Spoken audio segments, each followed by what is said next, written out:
다시 한번 시작했습니다. 편집 때문에.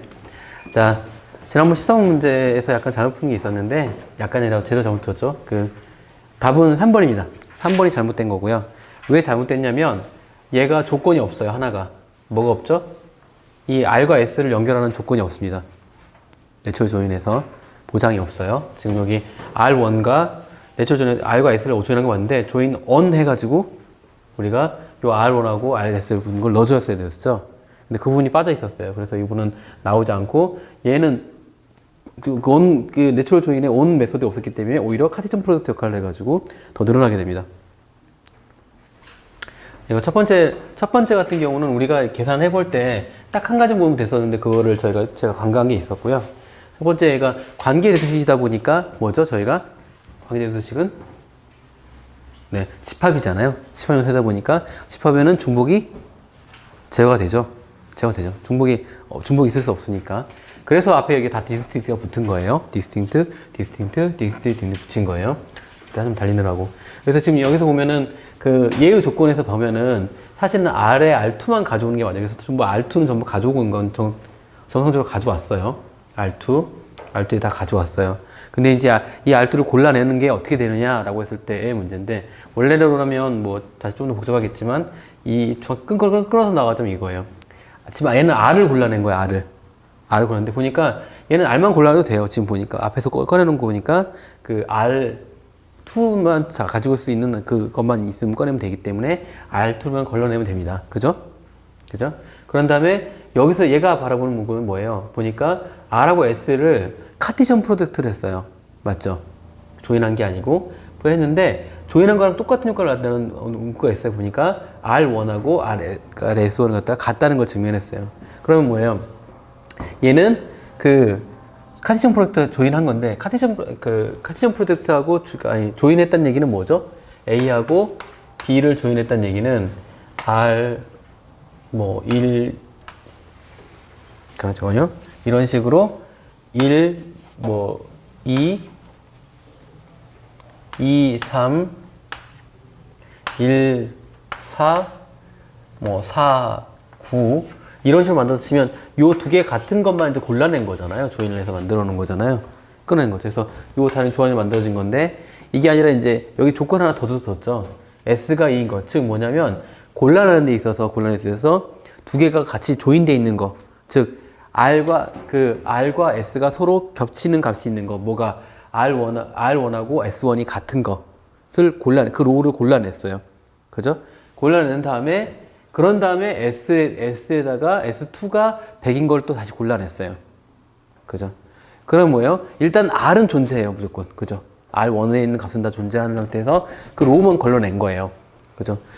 자, 이걸 기준으로 해서 이제 다시 내려보면 그렇습니다. 보면 R을 가져오는 건 맞아요. 근데 이 조건을 만족하는 게 얘예요. 보시면 S의 R1하고 R의 R1하고 얘 조건이 같죠? 이거랑 S가 있는데 S에서만 골라낸 거예요. 얘는 관점이 R이 아니고 S 쪽에다 관점을 두고 계산해버린 거예요. 근데 골라낸 거 보니까 어떻게 해요? 일단은 R에 있는 값으로 골라냈어요. 즉 여기 있는 거랑 조이는 같은 걸 해줬단 말이에요. 근데 얘는 어떤 방식이냐면 이그지스트로 했어요. 이그지스트. 즉 이런 로우가 있는가만 보는 거예요. 보시죠? 그러면 S1하고 S1하고 R1하고 같으면서 S2가 100인 이것만 골라냈어요. 그런 S를 골라냈어요. 그래서 그런 S가 있는가예요. 근데 다행히도 얘는 뭐예요? 회어절 안에 S1하고 R1하고 같은 게 있는 걸 비교를 했잖아요. 그죠? 이걸 비교함으로써 S를 골라낸 거예요. R1이 있는 것만.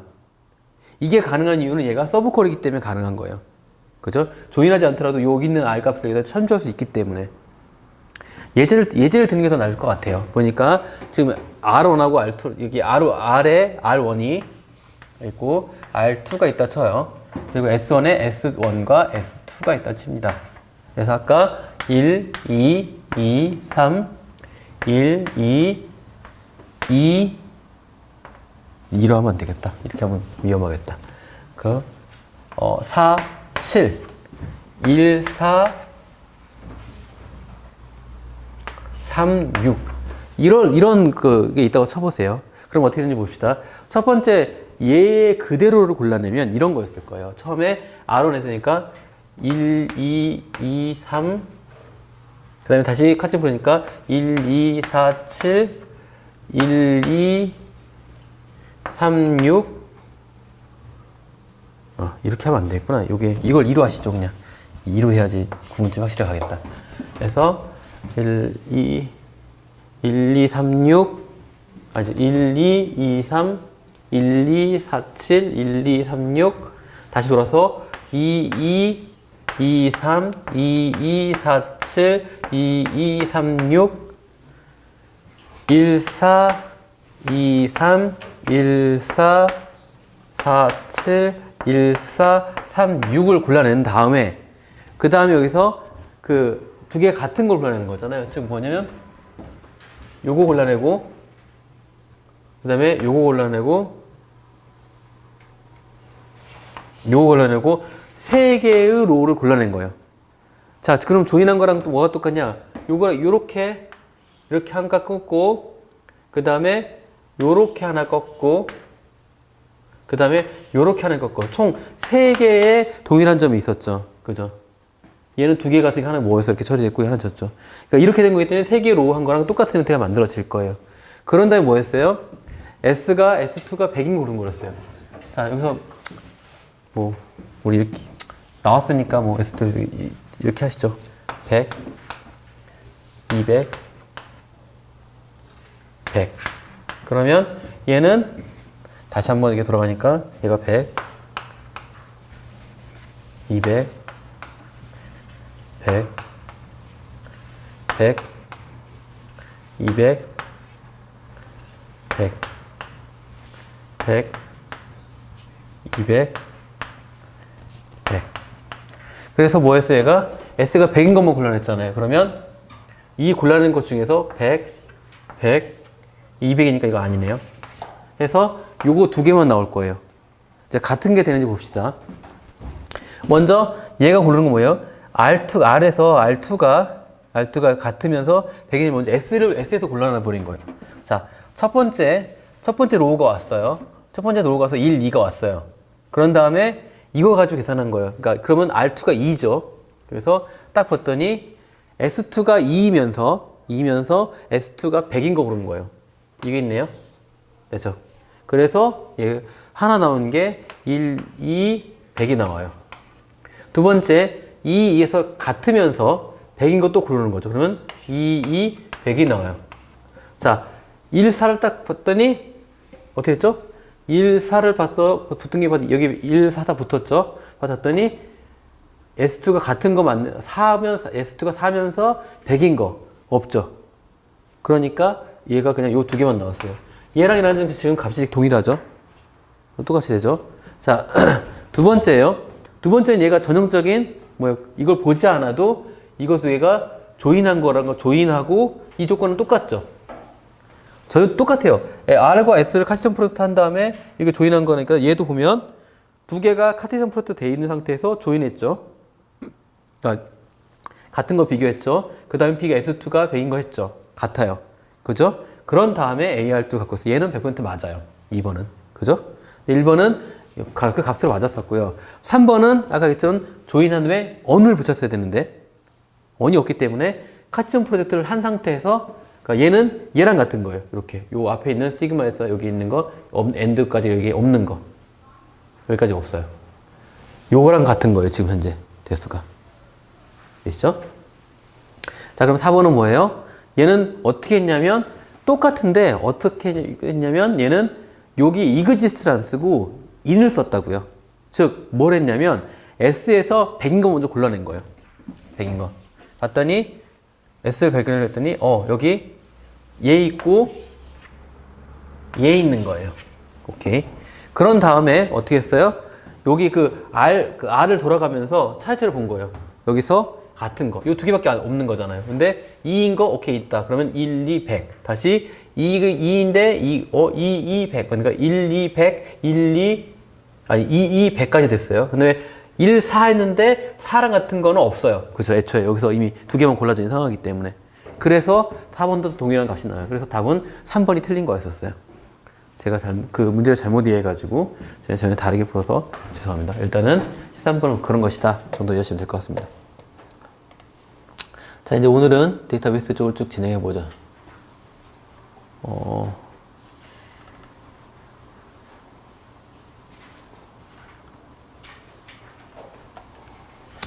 이게 몇 번이지? 자, 저희가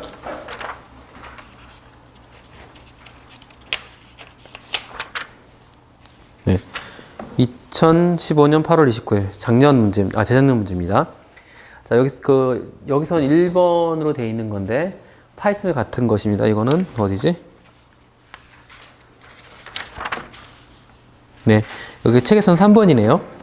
자, DBS를 사용하는 것이 파일 시스템보다 사용보다 더 적합한 것이에요. 그 DB가 좋은 거죠.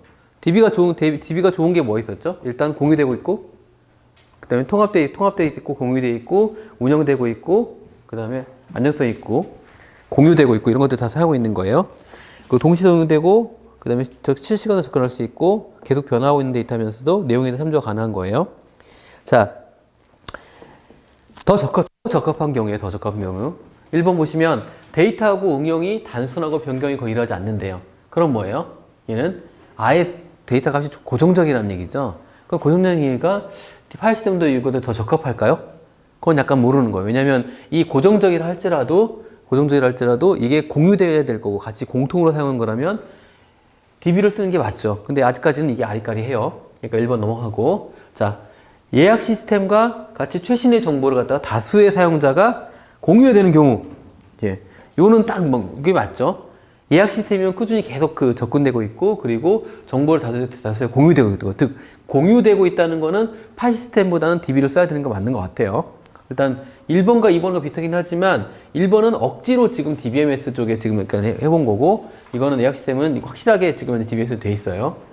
응용 속 프로그램의 실시간 요구사항이 엄격한 경우, 자, 이걸 DBMS에서 쓰는 게 좋을까요? 아니면 파일 시스템에서 쓰는 게 좋을까요? 중요한 게 여기서는 실시간이라고 돼 있어요. 실시간. 바로 즉답해야 된다는 얘기였는데, 그러면 뭐예요? 대부분 굉장히 빠른 응답을 하기 때문에 한 단계 더 거치면 한 단계 느려져요. 그죠? 우리가 무언가를 직접 하면 항상 빠르죠. 직접 빠르지만 누군가한테 시키면 누군가한테 시키는 그 행위, 그리고 그 시킨 결과를 받는 행위, 그리고 그걸 확인하는 행위, 그것 때문에 더 느려지는 게 사실이에요. 그죠? 그래서 성능으로 따지면 DBMS가 훨씬 떨어집니다. 파일 시스템보다. 단지 통합되어 있기 때문에 우리가 데이터 중복이 없고, 그 다음에 공유할 수 있다는 그런 장점이 있기 때문에 쓰는 거예요. 그래서 3번도 애매했어요. 내장형 시스템 같이 저장력이 제한된 경우. 내장형 시스템이라고 하면 예전에 아주 작은 냉장고, 아니면 PDA, 그런 애들이래요. 그런 애들은 메모리가 부족하니까 DBMS에 올릴 수 있는 용량이 부족한 거예요. 그래서 여기서 가장이라고 더 적합한 경우라고 치면은 2번 같이 공유되는 거죠. 아예 변하지 않는 데이터라고 하면 굳이 DB에 넣지 않을 수도 있다라는 거죠. 예, 그렇게 해서 1번 문제 풀어보고요. 2번 문제는 거예요. 동시성 제어에서 로킹 단위. 로킹 단위가 뭐죠? 로킹 단위? 락을 거는 단위가 말하는 거죠. 그러면 뭐예요? 우리가 여러 가지의 락을 거는 단위가 있어요. 첫 번째가 뭐 있죠? 뭐 예를 들어서 컬럼 단위로 할 수도 있어요. 그죠? 아니면 레코드 단위로도 할 수 있어요. 아니면 페이지 단위로도 할 수 있어요. 아니면 DB 단위로 DB 파일 단위로 할 수도 있고요. 아니면 아예 DBMS 단위로 할 수도 있어요. 락킹 단위가 크면 클수록 어떻게 되죠? 어떻게 돼요? 락킹을 거니까 훨씬 더 안정성 높아지죠. 데이터가 오류날 건 없어요. 왜냐면 내가 딱 전체를 갈아버리고도 해버리니까. 근데 어떻게 돼요? 운영 효율은 떨어지죠. 뭐 하나 할 때마다 DB가 락킹 걸린단 말이에요. 실제로 이 DB 락인 경우가 있었어요. 제가 최근 DB에서. 이 MySQL. IDB. 이거 몰라고 저 엄청 헤맸었거든요. 왜 이렇게 느리지? 라고 했더니 얘의 아이템의 특징이 뭐냐면 테이블 락이고요. DB 테이블 락이고, 테이블 락인 상태에서 요게 인서트는 괜찮아요. 위에 쌓는 거니까. 업데이트만 느린 거였더라고요. 예. 그래서 고민했었어요. 그래서 볼게요. 이제 로킹 단위가 커졌어요. 커지면 로킹 단위가 크면 클수록 어떻게 돼요? 더 오버헤드가 커요, 작아요? 작을 수밖에 없죠. 왜냐면 횟수가 작으니까. 그죠? 오버헤드는 자체는 감소를 해요. 근데 그 락킹이 단위가 커지면 뭐 DB 테이블 락을 걸었다. 그럼 어떻게 돼요? 동시성이 감소할 수밖에 없는 거잖아요. 그죠? 그래서 답은 네, 2번이죠.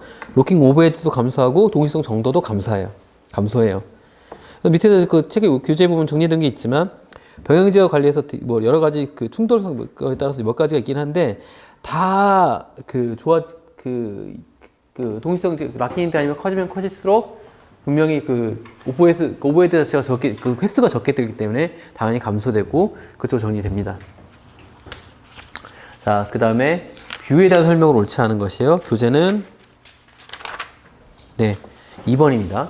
자, 뷰는 뭐예요? 기본 테이블에 대한 지리로 정의되는 가상 테이블로 할 수 있다. 근데 지리 처리 성능을 향상시킬 수 있을까요? 할 수 있을까요?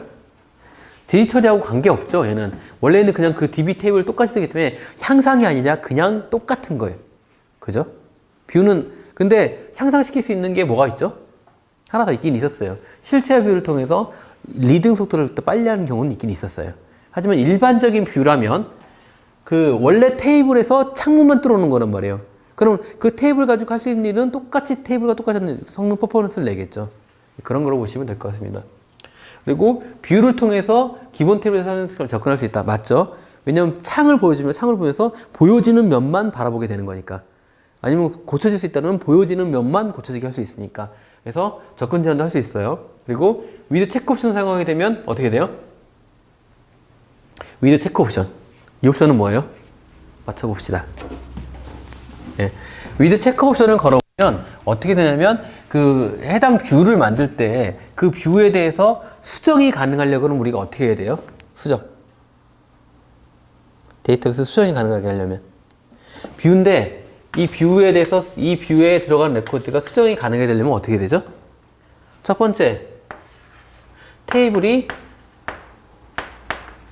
한 개여야 돼요. 한 개로 만든 거여야 돼요. 그죠? 두 번째, 뭐였죠? 그 한 개 들어있는 그 키 값으로 되어 있는 거 있잖아요. 거기 안에 뷰 안에 키 값이 있어야 된다요. 키 값이. 문제. 왜죠? 키로 찾아가서 고칠 수 있으려면 그 키가 있어야 되니까예요. 그렇죠? 맞나요? 그럼 어떻게 해야 되죠? 자, 중요한 건 뭐예요? 이런 거죠. 이 위드 체크 옵션을 걸면 여기를 보장하는 거예요. 여기를. 그러니까 테이블 어떤 인서트든 아니면 업데이트든 그죠? 그런 걸 걸었을 때 업데이트 했을 때 키는 건드리지 말아라. 아니 건드리더라도 최소한 거기 안에 뷰 안에 들어갈 수 있게 만들어놔라 라는 거예요. 즉 여기 안에 체크 옵션을 걸어놓으면 이런 거예요. 그러니까 우리가 테이블 안에 값이 그러니까 테이블이 A, B, C 컬럼이 있다 치면 뷰를 만들 때 A가 키면서 A가 100, 1, 200, 2, 300, 2 했는데 요 뷰를 만들 때 이렇게 해버린 거예요. 자, 편집 뷰를 만들 때 셀렉트를 갖다 뷰를 잡아놓은 게 C가 2보다 회어절에 C가 1보다 큰 것 이걸 넣어버린 거예요. 이거 넣어버렸어. 그럼 어떻게 돼요? 지금 현재 뷰는 요거 싹 빼고 요것만 나온 상태인 거죠. 그래서 근데 요 조건을 비교해가지고 C가 해가지고 여기서 값을 내가 1로 바꾸려고 해요. 그러면 에러 발생하는 거예요. 네. 최소한 찾아갈 수 있는 거 뷰 값에서 찾아갈 수 있게 만들어주려면 여기 조건에 들어가야 되는데 근데 이 조건을 벗어나게 얘가 바꿔버렸다. 그럼 키 값이 있어도 얘를 찾아갈 수 없죠. 그러니까 그걸 못 가게 막아버리는 게 위드 체크 옵션이에요. 그러니까 뷰에서 C 값을 변경하려고 할 때 바꾼다. 맞습니다. 그냥 기본 테이블 자체에서 바꿀 때. 그건 관계없어요. 예, 그건 알아서 하는데 비율을 보여주고 그 비율이 보여주는 것을 값을 고치게 할 수 있잖아요. 근데 그러려면 두 가지가 일치해야 된다 그랬어요. 테이블이 한 개로 이루어져 있어야 되고 그 비율 내에는 키값이 들어있어야 된다고 했었잖아요. 근데 거기에 부가적으로 회열을 붙이니까 어떻게 돼요? 그러니까 저기 위드 체크 옵션을 붙이면 어떻게 돼요? 그 비율을 구성하는 걸 벗어나게 해서는 안 된다는 거예요. 내가 이걸 고침으로써. 예, 그렇게. 그러니까 이 회어문에 쓰여 있는 조건문이 반드시 맞게 설정이 돼야 돼요. 그래야지 얘가 그걸 찾아가서 그걸 고치는 거잖아요. 갑자기 그걸 고쳐서 빠져나가 버리는 게 아니라. 예, 못 벗어나게 하는 거예요. 그거에 대한 옵션 때문에 있는 거였어요. 옵션은. 네, 그래서 답은 제한을 쓰는 거 맞아요. 맞았었고, 그 다음에 집계함수의 결과를 애트리뷰트가 사용하는 뷰에는 삽입이나 생성이 불가능하다. 왜? 세 번째가 하나 조건이 더 있는 거죠. 방금 있던 거. 계산된 필드가 들어있으면 안 된다. 집계함수도 계산이 된 거잖아요. 그죠? 왜죠? 집계함수에 있는 걸 집계 값인데 그걸 어떻게 고쳐요? 그죠? 펑셔널에서 만들어진 거기 때문에 고칠 수 없습니다. 한 가지만. 네. 1번 보기에서요. 1번 보기에서. 뷰랑 이게 좀 애매한 문제인데요. 그 비율을 통해서, 얘는 비율을 통해서 성능이 향상시키는 게 아니라 얘는 학습을 위해서 통솔시키는 거예요. 이해되세요? 그러니까 뷰라는 거는 이미 정해진 지리문인 거잖아요. 그죠? 정해진 지리문이 있는 거고 그 정해진 지리문이 있다는 얘기는 우리가 옵티마이저에다가 계속 그 값을 보낸다는 얘기가 되죠. 예, 그죠? 그러니까 뷰 자체의 힘으로 되는 게 아니라 뷰가 가진 속성 중에서 걔가 미리 정해진 쿼리이기 때문에 되는 거기 때문에 이 자체적으로서의 봤을 때는 요 내용적으로 봤을 때 가장 틀린 건 1번이라는 거예요. 네. 347번에서 뭐냐면 이것도 틀린 말은 아니에요. 근데 다른 거에 비해서 2번이 너무 틀린 거죠. 네. 항상 시험 문제를 볼 때 그런 게 참 애매한 것 같아요. 그러니까 얘들도 그래서 문장을 볼 때 항상 끝까지 4번 문제 있으면 하나만 챙기는 게 아니라 끝까지 한 번씩 읽어보는 이유가 그래서 그래요. 이 문제가 언제 바뀔지 모르니까. 바뀐다기보다는 관점이 다른 거예요, 관점이. 네. 자, 그 다음에 4번입니다.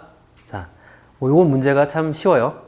자, 동시성 제어가 없이 실행했대요. 동시성 제어 없이. 그래서 T1하고 T2가 실행되는 거 최전값이 뭐냐고 x가 100이래요. 그럼 순서대로 가볼까요? 그냥 이거는 쭉 읽어서 그냥 쭉 순서대로 적기만 하면 되는 거거든요. 그래서 거기 써있는 순서대로 하면 돼요. 자, 리드 했어요. 그 x가 100이 됐네요. 100을 값을 가져왔어요. 거기다가 x에다가 100 더하기 30 했으니까 현재 x는 130이 들어가 있는 상태죠. 그런 다음에 이걸 적었어요. 라이트 해버렸어요. 이미. 그럼 뭐예요? x는 현재 130으로 들어있어요. 그죠? 그런 다음에 여기서 리드 아이템을 했어요. 이대로 했는데 여기서 지금 동시에 제어가 없는 거예요. 리드 아이템 x를 했다는 얘기는 결국은 라이트를 했기 때문에 얘는 x를 읽어왔죠. 지금 x 130을 읽어왔단 말이에요. 근데 이 순간에 어떻게 됐어요? 지금 롤백을 해버렸어요. 그럼 어떻게 돼요? 현재 x는 130이 아니라 100으로 되어 있는 거죠. 100으로 다시 돌아가 버린 거죠. 그렇죠? 그럼에도 불구하고 얘는 뭐예요? x는 y2가 x를 가져와 있는 상태라고요. 그죠? 그래서 그 두 번째에서 x는 100이 아니라 130 빼기 50을 해버린 거예요. 그러니까 뭐예요? 얘가 80이 될 수밖에 없는 거예요. 맞나요? 답은? 네, 답은 3번 맞네요. 이런 식인 거죠. 그래서 이렇게 되는 현상을 저희가 뭐라고 해요? 저희가 이런 현상을 정해놓은 말이 있어요. 더티 리드라는 표현을 쓰게 되죠. 그죠? 트랜지션이 끝나기 전에 있는 값을, 쓰여진 값을 읽어와서 벌어지는 문제를 저희가 더티 리드라고 하죠. 그래서 더티 리드를 막기 위해서 우리가 어떤 옵션을 써요? 네? 리드 커미티드라는 걸 쓰죠. 이 상태는 뭐죠? 리드 언커미티드죠. 왜? 롤백에서 아직 롤백이랑 커밋이 되기 전에 값을 가져버렸으니까. 그죠? 그거 같이 보면서 보셔야 돼요. 그런 거는. 자. 5번입니다. 텐션 데이 그래프가 이렇게 돼 있대요. 이건 뭐지? 봤더니 보통 이런 거죠. 그죠? T1은 보통 뭘 말하는 거죠? 그래서 트랜잭션이 지금 끝나는 거예요. 트랜잭션이 끝나고 T2로 갔다가 아니면 T4로 갔다가 빙글빙글 돌다가 끝나면 T3으로 가는 거예요. 그죠? 이 상태에서 이제 그 회복에 대한 설명, 회복. 어떻게 회복될 것인가. 그래서 자, 첫 번째 이거 대기 롤백과 웨이트 다이와 롤백 대기, 운드 웨이트 방법 기법을 사용해서 회복한대요. 이거 맞나요? 이번에서? 맞네요? 요건 뭐죠? 대기 롤백하고 롤백 대기는 회복이라고 했어요. 회복 기법에 사용되는 게 용도가 맞나요? 저기 대기 롤백하고 롤백 대기가 그 웨이트 다이어가 뭐고 운드 웨이트가 뭐예요? 우리가 그걸 하기 위해서 타임 스펜트 보면서 얘를 죽일 것인가 말 것인가 결정하는 거였잖아요. 그걸 왜 하죠? 데드락을 회피하기 위해서 하는 거죠. 그래서 이건 데드락 회피 기법인 거죠. 그래서 일단 요거 회피 기법인데 왜 이렇게 썼을까라고 퀘스천 마크 걸고 가는 거예요. 자, 회복 비용에 따라서 희생자를 선택하도록 롤백한다. 맞죠? 이거는 롤백을 회복하는 기법이니까. 그런 다음에 회복 과정 중에 전체 롤백 또는 부분 롤백을 선택할 수 있다. 있나요? 네, 있어요. 왜냐면 체크 포인트가 있기 때문에. 그 다음에 회복 과정 중에 기하 현상이 발생했어요. 기하 현상이 뭐예요? 기하 현상이 뭐예요? 그 회복할 때 그 기하 현상이라는 게 뭐냐면 우선순위에 따라서 이 프로세스가 말라버리는 걸, 굶어 죽는 걸 얘기를 해요.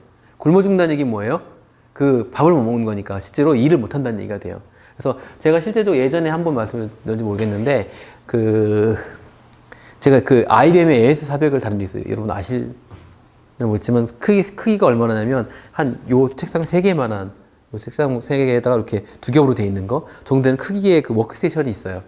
IBM 건데 거기서 3년 동안 스타베이션 되고 있는 프로세스가 있었어요. 다 대기 모드 들어갔는데 우선순위 못 찾아가지고 회복이 안 돼서 그런 케이스가 있어가지고 기한선이 발생할 수 있는 게 다집니다. 그래서 가장 안 맞는 거는 대기 롤백 같은 경우는 그게 아니라 그 회복이 아니라 저거용이다. 회피용이다. 라는 거 좀 이해하시면 될 것 같습니다. 자, 다음은 파일 내에 레코드되는 인덱스 생성법을 설명합니다. 인덱스예요, 인덱스. 인덱스가 왜 생기는가예요. 뭐 약간 애매하긴 하지만. 자, 인덱스의 엔트리 순서가 레코드의 물리적 순서와 동일하게 유지되는 인덱스가 뭐예요? 클러스터 인덱스죠. 맞나요? 자, 딱 나왔네요. 4번, 답은 4번 끝. 지네요. 그죠? 아니라면 어떻게 풀어야 돼요? 뭐 없네요. 풀말 방법이. 자, 다 완전 달라서. 자, 니은은 탐색키 값에 따라 정렬되지 않은 데이터 파일에 대해서 정의되는 인덱스이다. 탐색키 값에 따라 정렬되지 않은 데이터에 대해서 정의되는 인덱스래요. 그럼 뭐예요? 여기서는 보조 인덱스라고 보통 표현하죠. 보조 인덱스가 뭐예요? 저기 프라이머리 인덱스 있고 주 인덱스가 있고, 그러니까 기본 인덱스가 있고 보조 인덱스가 있어요.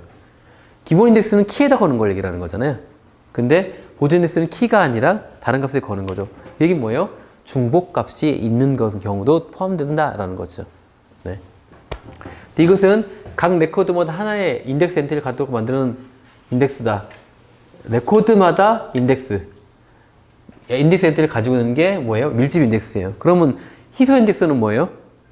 모든 레코드가 인덱스를 가지고 있는 게 아니라 그 특정 끊어가지고 1부터 100까지 중에서 1번만 가지고 101부터 200까지는 101만 가지고 그걸 통해서 100 간 다음에 찾는 거예요. 이렇게 순서적으로. 그죠? 그런 식으로 희소 인덱스는 모든 레코드를 가지고 있지 않은 거. 희소라고 얘기하고요. 그 다음에 밀집은 전부 가지고 있는 거가 밀집입니다. 그래서 답은 4번입니다. 자, 7번 문제예요. 또 이것도 푸는 문제네요. 근데 그나마 이건 좀 문제가 좀 그렇게 어렵진 않죠. 왜냐면 그 계산 식에서 바로 나올 수 있으니까. 봤더니 select, distinct 해가지고 A를 갖다 R을 불러왔어요. 자, R에서 distinct를 했어요. 그럼 뭐가 나와요? 그럼 여기서 A는 R에 A밖에 안 가져오죠. 왜? A밖에 distinct 안 했으니까 distinct A를 해버렸어요. 아무 조건 없이. 그러면 A 값만 딱 봤을 때 distinct 걸어버리는 거예요. 그럼 뭐예요? 1, 2, 3, 5가 되죠. 그쵸? 1, 2, 3, 5가 되었네요. 그죠? 그런 다음에 뭐 했어요? 유니온 5를 했어요. 아, 유니온을 하는구나. 그죠? 그래서 select에서 S에서 다시 일어났어요. 보면 뭐예요? 1, 1, 2, 4, 6이에요. 맞아요? 그럼 S는 1, 1, 2, 4, 6이에요. 재밌는 건 이제 뭐를 했어요? 유년을 해버린 거예요. 유니온. 그죠? 유년했어요. 그럼 어떻게 돼요? 요 두 개를 갖다가 유년하는 거죠. 합집합을 하는 거죠. 그럼 원래들의 합집합이면 어떻게 돼요, 이거? 겹치네? 겹치네? 그런 다음에, 그럼 1, 2, 그 다음에 3, 오케이, 좋아. 5, 4, 3, 4, 5, 5, 6 해서 하나, 둘, 셋, 넷, 다섯, 6개가 원래는 유니온 했으면 됐을 거예요. 근데 얘가 뭘 했어요? 유니온 5를 해버렸어요. 그러면 중복을 허용하겠다는 얘기거든요. 그죠? 그러니까 1, 2, 3, 5, 1, 2, 4, 6 해서 하나, 둘, 셋, 넷, 다섯, 여섯, 일곱, 여덟, 9개 이렇게 돼버린 거예요. 이 문제의 특징은 이 유니온 5를 알고 있느냐는 했던 거죠. 원래 유니온은 뭐예요? 겹치면 합친다예요. 그죠? 예. 그렇게 어렵지 않게 푸시는 문제라고 생각하십니다. 자, 예. 예. 자, BCNF래요. BCNF. 본코이드 노멀 폼이래요. 정교화해서 어떤 건지 본코이드 노멀 폼이 뭐죠? 간단하게 설명하자면, 예, 모든 결정자는 슈퍼키여야 하는 거예요. 그죠? 그렇게 대세기 슈퍼키가 되야 되는 거예요. 자, 모든 결정자는 후보키여야 한다. 이게 맞나요? 일단은 맞아요. 그죠? 맞고. 근데 여기서 보는 건, 여기서 이제 문제를 풀 때 어떻게 풀어야 된다고 했어요? 이런 문제는 쭉 본다 했어요. 봤더니 기역, 니은, 디귿, 리을이래요. 그럼 뭐예요? 기역, 니은, 디귿이 나왔으면 얘가 첫 번째 봐야 될 거는 뭐예요? 이 전체를 다 포함하려고 그러면 어떻게 돼요? 그죠? 적어도 기역이 있거나 아니면 니은이 있거나 디귿이 있거나 이 세 개를 갖다 보는 거잖아요. 그럼 뭐예요? 리을은? 일단 리을부터 봐야죠. 자, 후보키에 속하지 않는 모든 애트리뷰트가 기본 키의 부분함수 종속으로 되어 있지 않다. 맞나요? 후보키에 속하지 않는 모든 애트리뷰트. 그죠? 걔가 이제 빼놓고 나머지는 부분함수 종속이 포함되어 있느냐. 애초에 뭐예요? BCNF는 부분함수 종속이 있으면 안 되죠. 그 전에가 만족해야 되기 때문에. 그럼 리을이 맞아요. 그럼 이게 또 여기 맞았겠네. 그 다음 또 봐야 될 건 뭐겠어요? 니은이냐 디귿이냐 하는데 니은은 다 있어요. 그럼 니은은 볼 필요가 없어요. 그죠? 니은은 아예 맞는 거예요. 볼까요? 후보키에 속하지 않는 모든 애트리뷰트가 기본키의 이행함수 종속이 되어 있지 않다. 맞죠? 이행함수 종속이 안 되어 있는 게 정상이죠? 맞나요? 맞죠? 그런 상태로 되어 있는 상태고, 그 다음에 어떻게 되죠? 그러면 이제 니은은 건너뛰었어요. 그럼 이제 그 다음 보는 거는 뭘 봐야 되죠? 디귿이냐 기역이냐잖아요. 찍기 들어가죠. 기역은 맞잖아요. 오케이, 끝. 답은 4번이 돼버리는 거죠.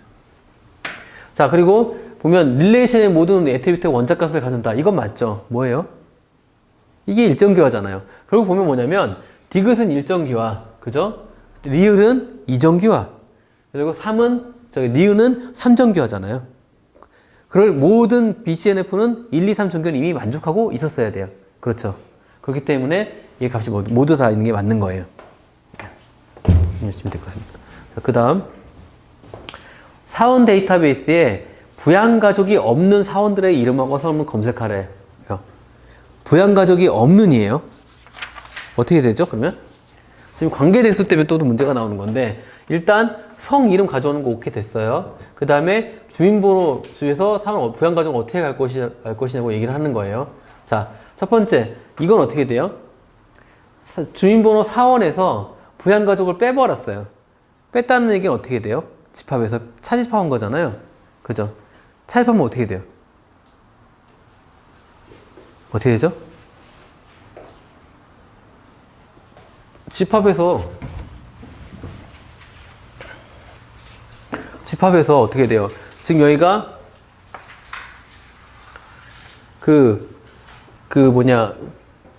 부양가족이 없는 이게 부서, 그러니까 사원이라고 쳐요.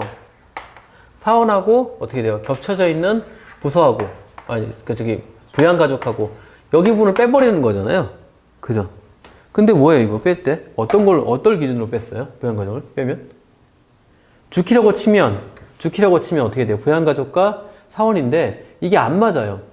여기 키하고 맞춰서 떨어지면. 빼게 되면 어떻게 되죠? 그러면 사원 중에서 사원 테이블에서 주인번호 있는 테이블, 부양가족 테이블이 애초에 매칭이 안 되기 때문에 이게 안 맞아요. 애초에 기본적으로.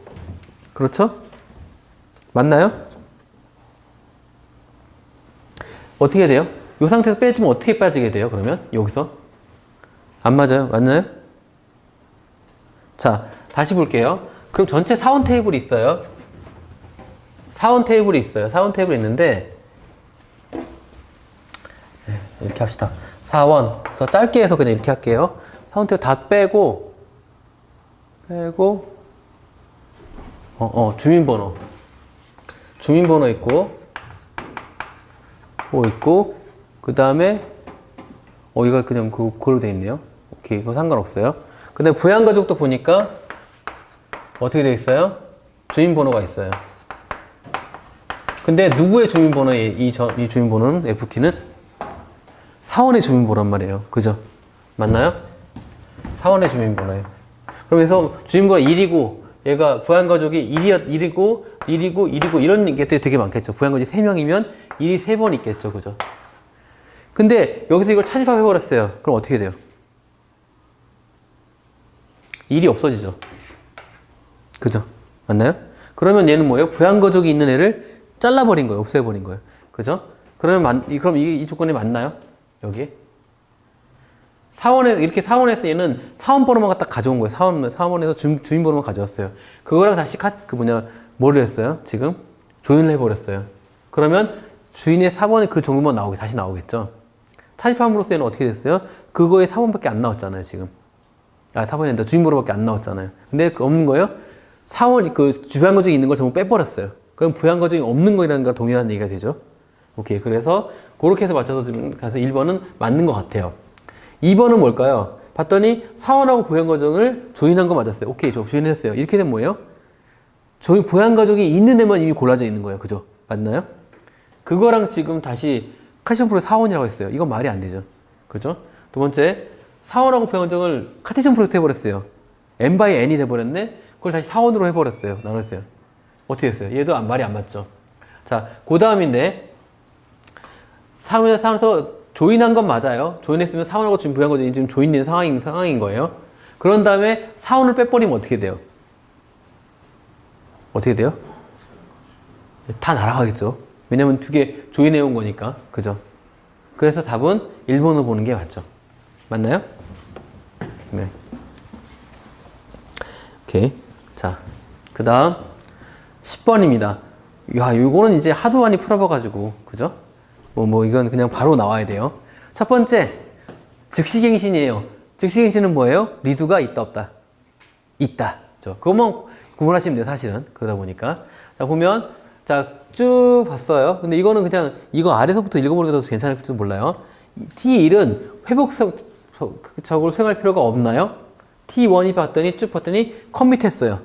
체크포인트 이전에. 그 얘기는 뭐예요? 얘는 이미 디스크에 잘 저장돼 있다. 그러면 회복을 해야 돼, 말아야 돼요? 안 하는 거죠. 그래서 옳지 않은 것이니까 1번은 아니고. 자, T2는 트랜지션 전체 연산에서 언두를 한대요. T2가 어디 있어요? T2가 쭉 봤더니 여기 스타트 했어요. 봤더니 T2가 커밋이 돼버렸어요. 그럼 언두 해야 돼요? 할 필요 없죠. 리드만 하면 되죠. 그죠? 그러니까 이거는 답이 2번이네요. 맞나요? 네, 답이 2번입니다. 자, 그러면 이제 T3은요? T3은 쭉 갔더니 얘도 커밋이 됐어요. 체크포인트 이후에. 그러니까 리두 이상인 거죠. T4는 스타트를 여기 체크포인트 끝난 다음에 했어요. 그리고 뭐예요? 안 됐죠. 그럼 얘는 뭐예요? 리두? 해요? 언두해요? 언두 하는 거죠. 언두를 해야 되는 거 맞죠? 그래서 답은 2번으로 보면 되겠습니다.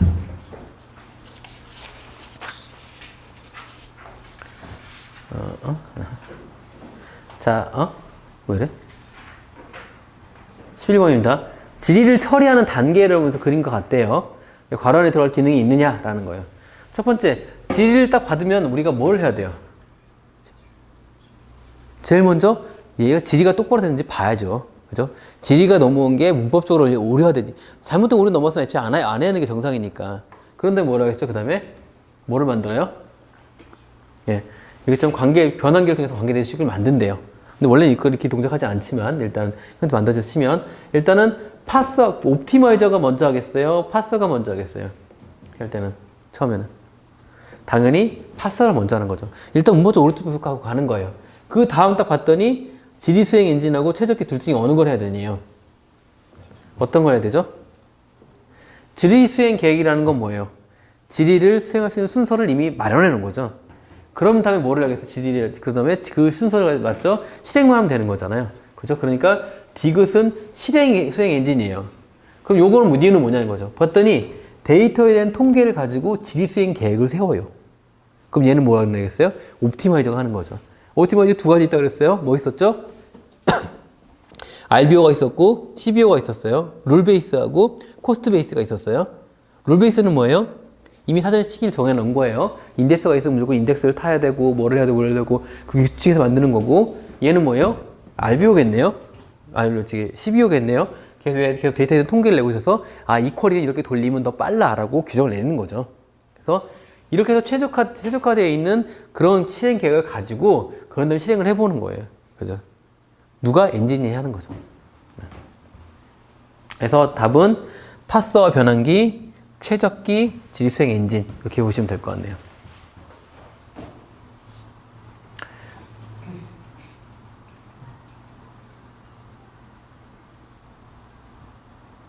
왜요? 데이터 웨어하우스에 대한 특성으로 옳지 않은 것이래요. 데이터 웨어하우스가 뭐예요, 일단? 그래서 모아놓는 거죠. 데이터 창고죠. 데이터 창고. 그러니까 온데 있는 데이터를 끌어모아가지고 한꺼번에 넣게 되는 거죠. 다 모아놓는 거예요. 그럼 모아놓는다는 의미는 뭐예요? 우리? 예. 거기 모아놓을 때 몇 가지 특징이 있었어요. DW 특징이. 시계열적이라는 거 있었죠. 일단 데이터를 쌓는 거예요. 대부분 리드온이다. 그죠? 그런 정도 중복도 허용한다. 우리는 그전에는 그런 거 못했었잖아요. DBM에서 못하게 하기 위해서 정교하다고 막 그러는데 건설비를 허용한다라는 거예요. 자, 그거 가지고 볼게요. 여러 데이터 소스로부터 수입될 정도 하나로 통합된 스키마에 저장한다. 맞나요? 네, 맞겠죠? 원래 기본적으로 DB가 원래 각각의 막 DB가 여러 개 있으면 이거를 뭘로요? ETL 툴로 또는 ETT 툴로 쌓아버리는 거죠. 어디다 ODS에 쌓은 다음에 그 다음 이거를 데이터에서 웨어하우스로 쌓는 역할을 해주는 거죠. 자, 그래서 저장된 데이터의 추가, 삭제, 갱신 작업이 자주 발생하나요? 추가는 자주 발생할 수 있어요. 왜냐면 계속 쌓으니까. 삭제와 갱신은 금지되어 있죠. 분석력이기 때문에. 그래서 답은 2번으로 되겠네요. 자, 3번. 의사결정에 대한 주제에 관련된 데이터를 유지한다. 우리가 DW 가지고 활용할 수 있는 게 뭐가 있었어요? DSS. 원래 등을 이용할 수 있었죠. DSS가 뭐예요? 디시전.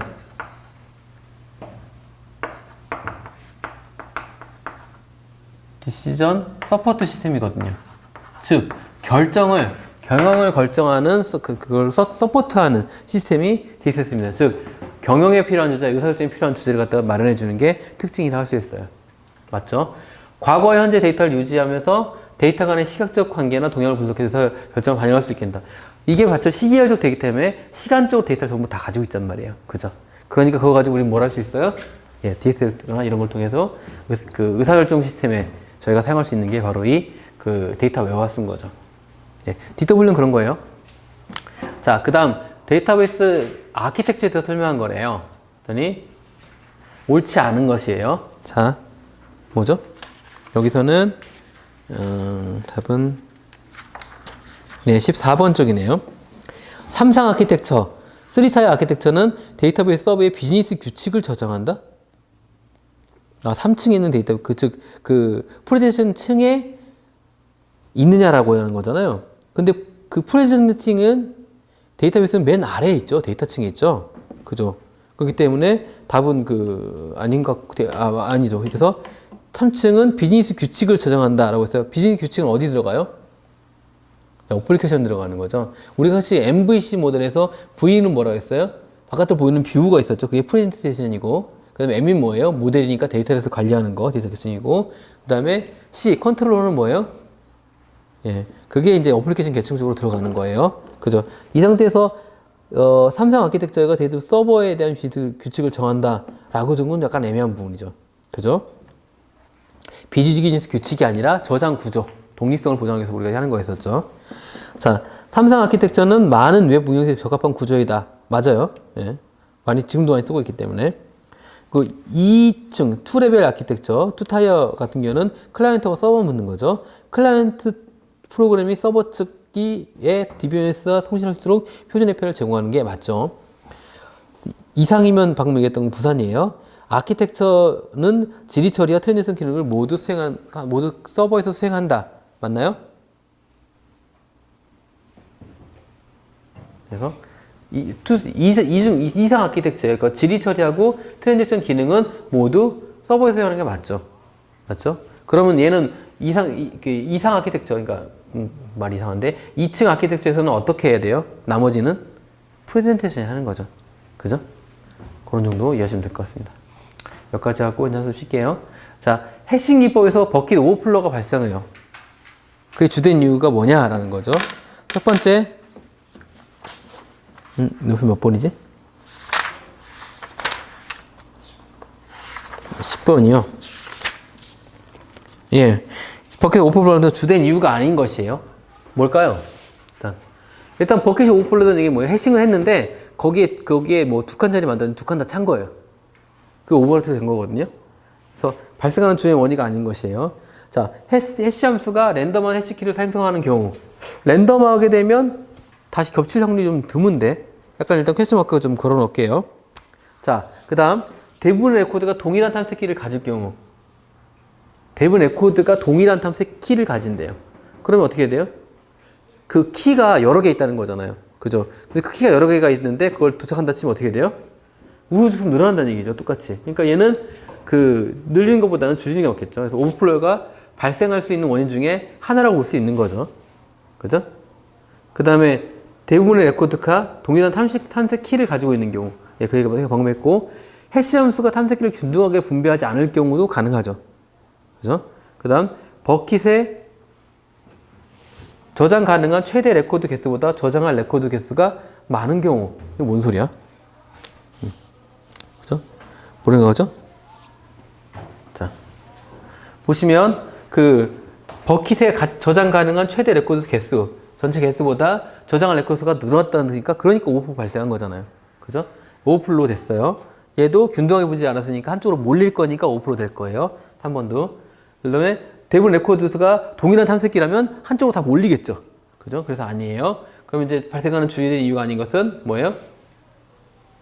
다 이렇게 만들어져요. 해시 함수가 랜덤한 해시키를 생성할 때는 랜덤에 있다는 얘기는 뭐예요? 그만큼 분산도가 높다. 분산도가 높다는 얘기는 다시 겹칠 수 있는 확률이 굉장히 적다. 그렇죠. 그래서 답은 1번입니다. 이런 경우는 오버플로가 오히려 발생을 방지하는 역할을 해주는 거죠. 혹시 여기까지 해서 질문사항 있으십니까? 네, 없으시면 10분 쉬시고 진행하겠습니다.